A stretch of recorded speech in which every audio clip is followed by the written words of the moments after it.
I'm going to also talk about direct action and picking up where John started off, the types of political activities that Indigenous peoples will engage in when they take that relationship to land seriously, and how this has been interpreted and often interpreted by the mainstream media, especially in light of Idle No More. So, to my mind, the recent explosion of Indigenous political activity and cultural self-assertion that it was represented or is still being represented by Idle No More is fundamentally a testament to the ultimate failure of successive state attempts to reconcile the colonial relationship between Indigenous peoples and Canada since roughly 1973, with bankrupt gestures of recognition, manufactured or fixed negotiations, and empty statements of regret and apology. This failure is the direct result of the creative agency, anger, resentment, love, and resiliency of Indigenous peoples and communities, and of our ultimate refusal to reconcile ourselves with the structural and symbolic violences that inform so many of our lives still today.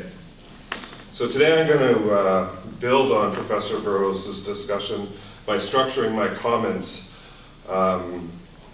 around an increasing restraint that's being placed on the types of political actions that are deemed legitimately undertaken by First Nations in our efforts to secure and defend the lands that are so much a part of us.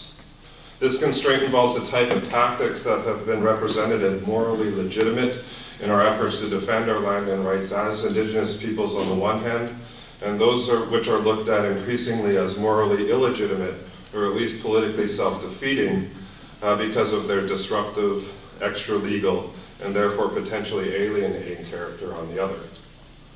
With respect to those approaches deemed legitimate in defending our rights, emphasis is usually placed on formal negotiations, usually carried out between official Aboriginal leadership and representatives of the Crown, and if need be, coupled with largely symbolic acts of peaceful protest, non-disruptive protests that abide by Canada's rule of law. Then there are those approaches increasingly deemed illegitimate. These include, but are not limited to, the forms of direct action that seek to influence power through less mediated and sometimes more disruptive measures, like the slowing of traffic for the purposes of leafletting, like temporarily blocking access to Indigenous peoples' territories with the aim of impeding the exploitation of our lands and resources, or in rarer cases still, the more or less permanent reoccupation of a portion of Indigenous land through the establishment of a reclamation site, which also serves to disrupt, if not entirely block, access to Indigenous peoples' territories by state and industry. These forms of political action are direct insofar as the agents of change are the subjects of colonial oppression themselves, and they seek to produce a more or less immediate effect: the protection of one's lands and communities through the assertion of one's obligations as Indigenous nations. Regardless of their diversity or specificity, however, most of these approaches tend to get branded in the media as the typical native blockade: militant, threatening, and disruptive. The following are two typical positions regarding the use of direct action tactics to defend Indigenous peoples' rights and interests. The first is drawn from a recent statement by the former National Chief of the Assembly of First Nations, Ovid Murphy, when he suggested at a recent leadership gathering, that is, quote, "only through talk, not through blockades, that real progress will be made." The assumption here, of course, is that the most productive means to forge real change in the lives of Indigenous peoples and communities is through negotiation. The second example is perhaps less surprising, is drawn from a statement from the emotional ideologue himself, Prime Minister Stephen Harper. "People have the right in our country to demonstrate and express their points of view peacefully as long as they obey the law. But I think the Canadian population expects everyone will obey the law when holding such protests," and he's referring to the Idle No More movement. Now I want to focus on three arguments that tend to typically get used when critics rail against the use of these forms of Indigenous direct action. The first two are fairly popular among Canadians in general and is reflected in the media, while a third is slightly more esoteric and circulates within academic circles. The first argument is the one clearly articulated by Ovid Mercredi in the statement that I just quoted. Negotiations are objectively simply more effective in securing the rights and interests of our communities. This, I would argue, is simply false.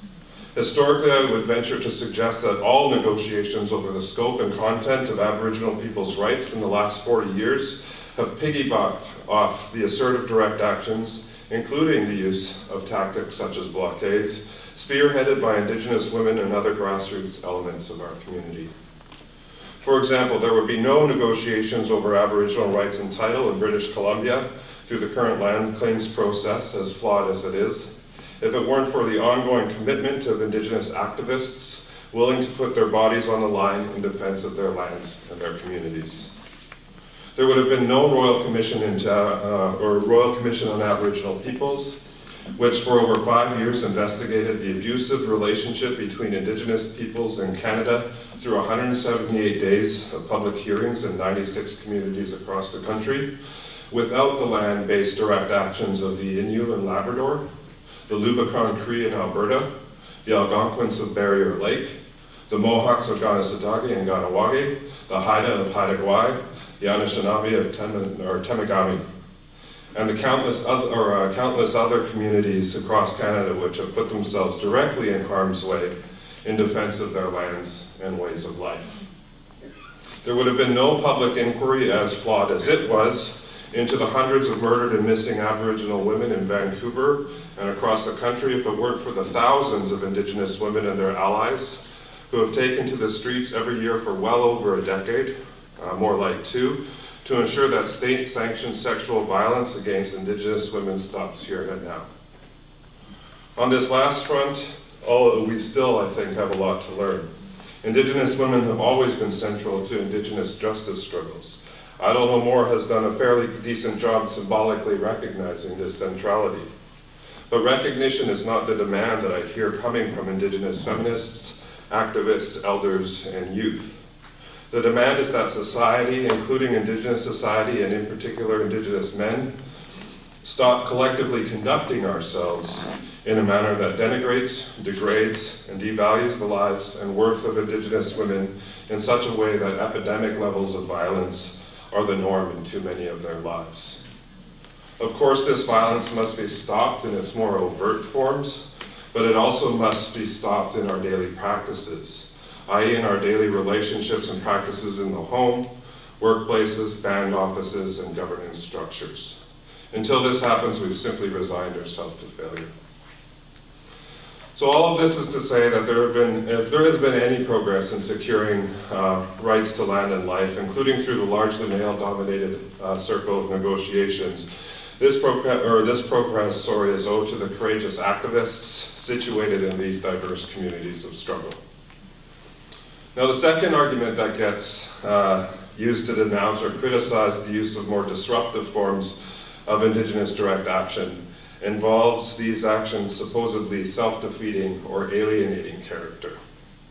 The idea here being that insofar as the tactics disrupt the lives of perhaps well-intentioned but equally uninformed non-Native people, First Nations will increasingly find themselves alienated and our causes unsupported by average working-class Canadians.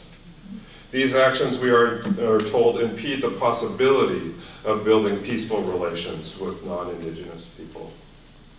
Now, I have two brief points to make with respect to this concern.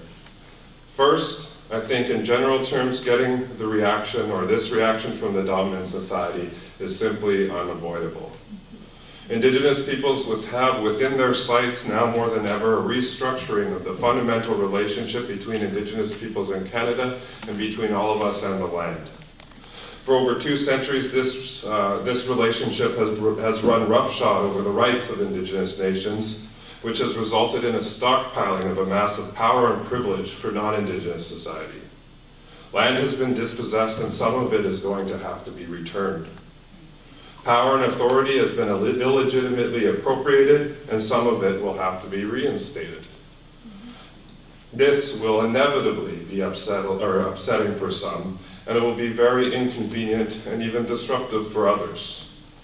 But it is what needs to happen if we are to create a more just, sustainable way of life in this country for the bulk of Indigenous peoples, and I would add for the majority of non-Indigenous peoples as well.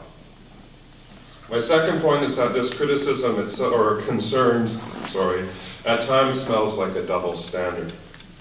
In other words, I suspect that equally disruptive actions undertaken by sectors of, for example, the mainstream labor movement, including job actions ranging from the withdrawal of teaching, transit and healthcare services to full-blown strike activity, doesn't often undergo the same criticism and scrutiny that Native protest actions do. Even when these sectors of society righteously defend their rights outside of the increasingly hostile confines of imposed labor legislation, actions which also tend to disproportionately disrupt the lives of ordinary Canadians, I personally go out of way to educate myself and my children about the causes and concerns that inform these efforts. As Indigenous people, all we ask is that the same courtesy and respect be offered our communities in our justice struggles. And finally, the third argument involves a perceived concern over the largely reactive stance that such acts of Indigenous resistance take in practice. Blockades in particular appear to be the epitome of reaction insofar as they clearly embody a resounding no, but fail to offer a more affirmative or positive gesture built into the practice itself. The risk here is that in doing so, these resentment-laden expressions of Indigenous resistance tend to solidify the very structures and social relationships that we find so problematic. In the words of the great German philosopher Friedrich Nietzsche, insofar as this no becomes our creative deed, we end up dependent on the very hostile world that we come to define ourselves against.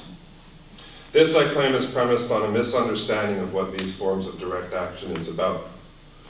In his own engagement with Nietzsche, the great anti-colonial theorist, psychologist, and revolutionary Frantz Fanon once exclaimed that, yes, man, sorry about his gendered language, is an affirmation, and that we shall never stop repeating it.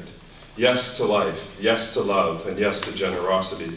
But man, he continued on, importantly to insist, is also a negation. No to our contempt. No to our indignity, no to our exploitation, no to the massacre of what is most human, freedom. Indigenous land-based resistance in the form of blockading and other oppositional practices are indeed reactive in the ways that some have critiqued. But this doesn't have to be seen as a bad thing. Through these actions, we say no to the degradation of our communities and to the lands upon which we all depend. But they also, I would insist, have ingrained with them a resounding yes. That is, they are an affirmation or enactment in the sense that John speaks of Indigenous law and legal traditions. They are another mode of being, of relating to the world, and of our ancestral obligations to protect the lands that are the core to who we are as Indigenous people. So as both a participant and an observer in the Idle No More movement, over the last few months, I sense that there's a moment of pause and critical reflection underway. I also sense a rise in Indigenous people's anger and frustration, which is a common and legitimate emotional response to our engagements with a very stubborn Canadian state. Prime Minister Stephen Harper has essentially stated that despite the outcry of countless Indigenous peoples and our allies, that the profoundly undemocratic, environmentally destructive, and colonial piece of legislation wrapped up in Bill C-45 is not up for negotiation. Business, and quite literally business, in other words, is to proceed as usual. As Indigenous peoples, as with all people, when the laws of a country are shown to be patently unjust, and in this case potentially disruptive to human and non-human life alike, it is our responsibility to increasingly situate ourselves against the law. We ask for your support and solidarity in undertaking these necessary acts of justice. Masi Jo.